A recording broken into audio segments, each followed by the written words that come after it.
De winnaar is Joes Brouwers. Hier is hij. De Musical Award. Ja. Grappig, we zijn net samen ingetrokken en nu een beetje wennen aan elkaar, een beetje snuffelen en kijken wat drink jij bij je koffie en ja. Nee, je gaat erheen met het idee dat je 1/4 kans maakt. Ik was met 3 fantastische vrouwen genomineerd. Maar ik was dan uiteindelijk toch wel heel erg verrast. Ja, ik vond het heel blij verrast.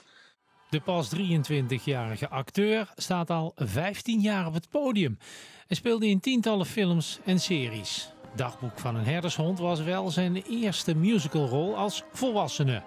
De intuïtie die ik heb gevolgd bij het spelen van Erik Oudekerke en het gevoel dat ik heb gehad bij het overbrengen van de rol en het samenbrengen van toneel en musical, dat ja, op een manier is erkend door de jury als talentvol en aanstormend ook.